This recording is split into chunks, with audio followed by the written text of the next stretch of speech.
হ্যাঁ, এখন ভালো লাগতেছে। আগের থেকে পানি বাড়ছে, আপনার ঝর্ণার প্রবাহ অনেক। আলহামদুলিল্লাহ, এক কথায় মানে সিলেট খুবই খুবই খুবই সুন্দর দর্শনীয় স্থান। এই জায়গাটা মোটামুটি আপনার পানির নিচে দেখতে পারতেছি আর কি।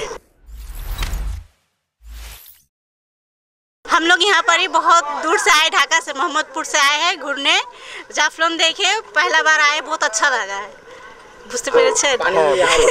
পানি এখন তো অনেক বেশি পানি, জানতেন কি এত পানি? না, এটা তো জানা, বৃষ্টি হচ্ছে সেটা জানি, কিন্তু পানি যে এত সেটা জানা ছিল না। কি এখন ঘুরে কি আনন্দ পাইছেন কি? হ্যাঁ, অনেকটাই। এত শুকনো দিনে আসলে আরো বেশি, মানে পানি ছাড়া বলতে পারতেছি না। মানে बहुत अच्छा लगा। हाँ, यहाँ का मौसम हाँ, पानी ছাড়া যদি आते तो আরো বেশি अच्छा लगता, लेकिन अभी तो पानी है, তারপরে ভালো কাটাইছি আমরা, ভ্রমণটা অনেক সুন্দর লাগছে। বাঙালি না আমরা, বিহারি। মাতৃভাষা হইলো হিন্দি আমাদের। এটা আমার মানে হিন্দি হলো আমাদের মায়ের ভাষা। আলহামদুলিল্লাহ, এক কথায় মানে সিলেট খুবই খুবই খুবই সুন্দর।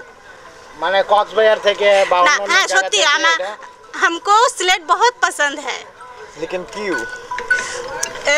सिलेट का सिलेट उसके नेचुरल है, देखने में बहुत सुंदर है। চা বাগান বিখ্যাত, এটা আরো বেশি ভালো লাগে। আমরা আসছিলাম এদিকে একটু এই পরিবেশটা দেখতে।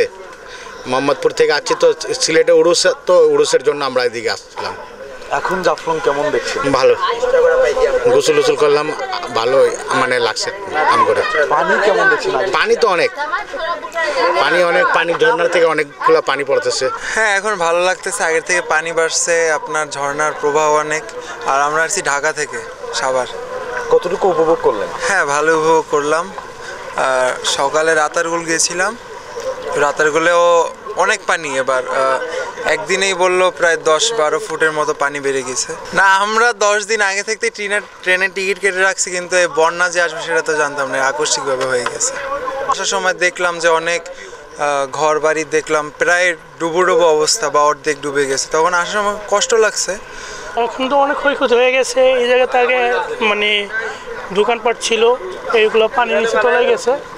আর আপনার ওইদিকে ছিল আমাদের মোটামুটি একটা ভালো একটা দর্শনীয় স্থান। এই জায়গাটা মোটামুটি আপনার পানির নিচে দেখতে পারতেছি আর কি।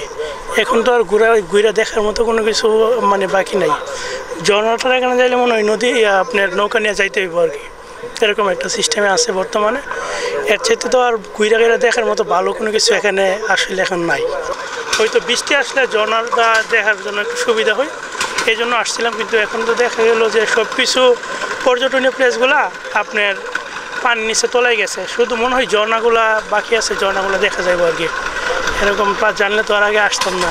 সিলেট তো অবশ্যই ভালো, মানে ভালো লাগে। আগেও আসছি, মোটামুটি ভালোই লাগছে আমার কাছে, এখনও ভালোই লাগে। কিন্তু এই পরিবেশটা তো এখন মনে করেন হঠাৎ একটু অসুবিধার মধ্যে ফেলাই দিছে। এখন আসলে দেখার মধ্যে তেমন কোনো কিছু নাই। আপনার পর্যটকের জিরো লাইন, যেটা জিরো লাইনটা আপনার এই যে এটা আপাতত আপনার পানির উপরে, আর ঝর্ণাটা আপনার ওই পারে। আশা আছে আমাদের মানে কাল পরশুর ভিতরে আবার পর্যটক আগের মতন আসবে ইনশাল্লাহ।